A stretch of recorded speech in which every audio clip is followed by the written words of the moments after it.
Hello there, this is Mikhail or Michael speaking. Before I start this video, I just want to say thank you to all of my subscribers who had reached out to me and told me about my video being stolen by a much bigger channel. If I'm not mistaken, he is around 130,000 subscribers. Now this channel is mostly built on stealing stuff. I made a community post about it, so if you want to look at it, it's there.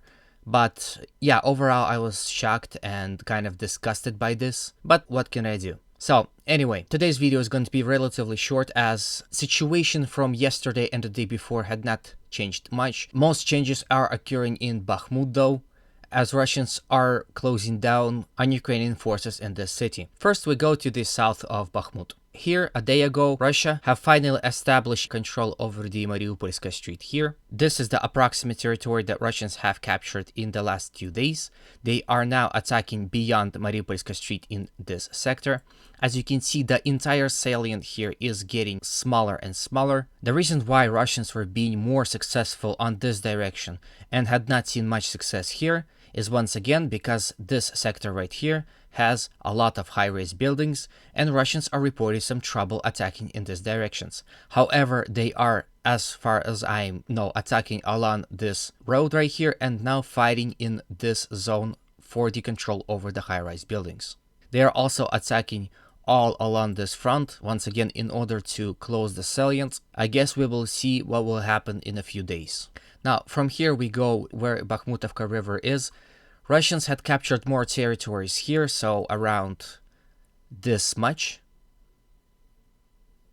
They are doing it with the help of Russian forces on this side of the Bakhmutovka River.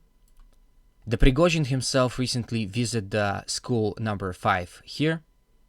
This could only mean that the entire sector here is now cleared of remaining Ukrainian defenders. It is now completely confirmed that the Russians had started fighting for the center of the city.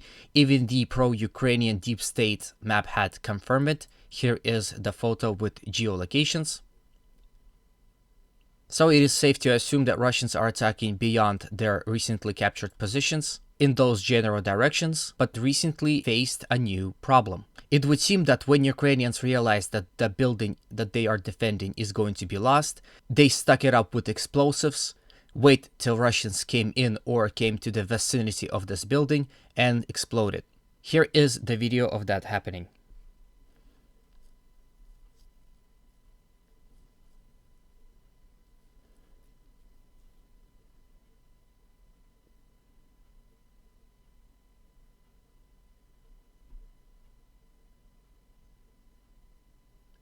So as you can see here, the nature of the explosion suggests that it was exploded within the building itself.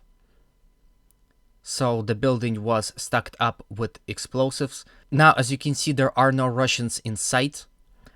Maybe it's due to the bad quality of the video, or that the Russians had already been inside, or maybe that the Russians had realized it and exploded it itself. But this is the new problem that Russian troops will be forced to deal with. Now basically every building in Bakhmut can be used as a explosive trap. From here we go to this location as well. As you can see, Russians again are attacking in this general directions.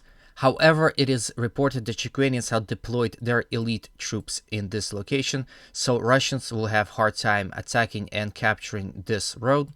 Once again, this road is extremely important and it is used for supply lines. Here is so much secondary roads that goes here as well. So with the fall of this road, maybe the entire south of Bakhmut can fall, not to say that Russians can use it to advance towards Ivaniivsky village here. About Ivaniivsky itself, Russians had conducted limited military operation in vicinity of this settlement. They are not hiding the fact that they are trying to reach this settlement in order to start the battle for Chasiv Yar. However, I believe these attempts are somewhat premature. Ivaniivsky still holds strong and Russians are unable to reach outskirts of the settlement. Once again, it is heavily fortified and defended, and Ukrainians had deployed their elite troops in this location. From here we go to the north.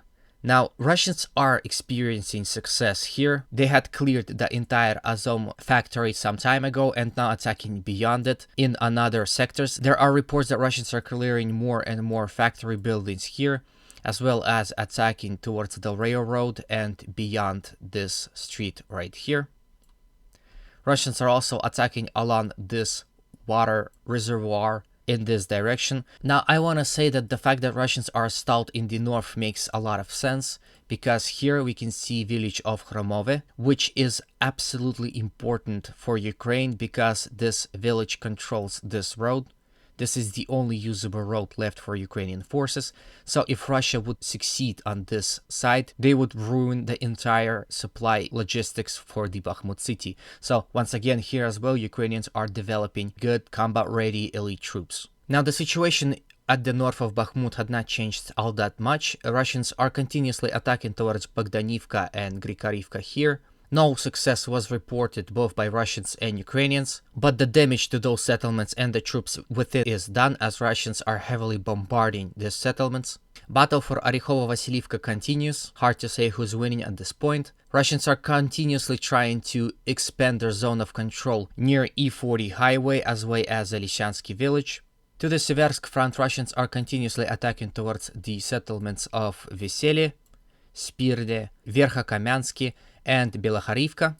Along the entire Kremina-Liman front, Russians are conducting limited military operations, but only after heavy artillery barrage. As you can see, they are coming closer and closer to Makiivka. In the Kupiansk, Russians are conducting military operation to capture Sinikivka and Masvitivka, but as of right now, no success or defeats were confirmed, both pro-Russian and Ukrainian sources. Now, it is confirmed that Ukrainians are holding control over Stepova village. Russian forces are maintaining their control over this section of the railroad, as well as this field. Although Ukrainians are attempting to counterattack Russians, holding strong and not letting Ukrainians further their success in Stepova and Berdichi.